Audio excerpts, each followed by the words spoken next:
Halo kawan unik. Siapa di sini yang berani ngaku penakut? Tenang. Kali ini kita bakal bahas hantu-hantu paling terkenal di Indonesia. Dari yang suka gentayangan di kuburan, nangkring di pohon beringin, sampai yang suka menampakkan diri di jalan sepi. Percaya nggak percaya, cerita-cerita mereka sudah jadi legenda turun-temurun. Siap merinding bareng? Pegang selimutmu. Yuk kita mulai.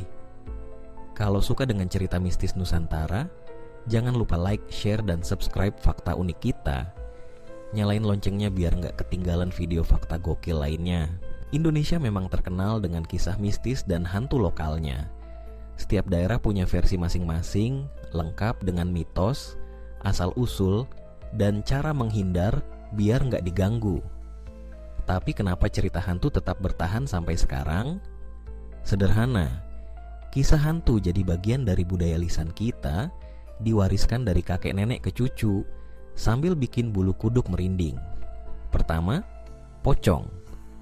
Pocong adalah hantu berwujud mayat yang dibungkus kain kafan.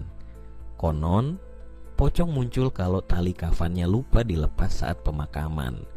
Makanya, dia melompat-lompat mencari orang yang mau membebaskan ikatannya. Ada juga versi yang bilang pocong muncul karena arwahnya belum tenang. Percaya atau enggak, banyak saksi mengaku melihat sosok putih melayang di kuburan malam hari. Kedua, kuntilanak. Kuntilanak atau Pontianak dikenal sebagai arwah wanita hamil yang meninggal dunia dengan tragis. Suara tawa pelan kuntilanak katanya jadi penanda kalau dia sedang dekat. Konon, kuntilanak suka bertengger di pohon besar seperti pohon waru atau beringin.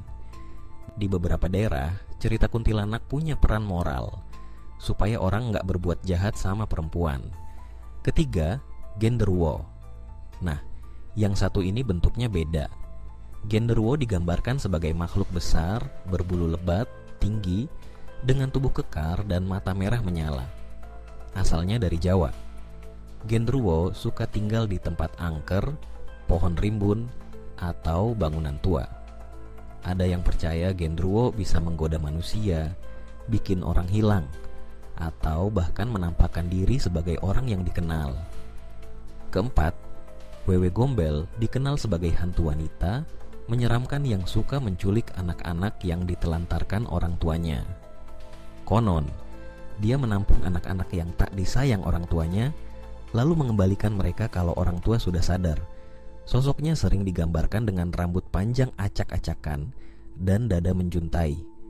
Cerita Wewe Gombel jadi pengingat agar orang tua nggak lalai menjaga anaknya. Kelima, Sundel Bolong.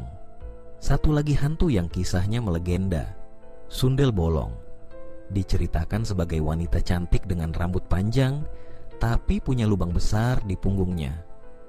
Sundel Bolong sering muncul di jalanan sepi untuk menakuti lelaki hidung belang. Konon, dia adalah roh wanita yang meninggal tragis dan menuntut balas dendam. Meskipun terdengar menakutkan, legenda hantu Nusantara sering dijadikan pelajaran moral. Menegur yang berbuat jahat, mengingatkan orang agar tidak melanggar norma. Hantu menjadi simbol rasa takut kolektif yang diolah jadi cerita agar anak-anak patuh pada aturan masyarakat.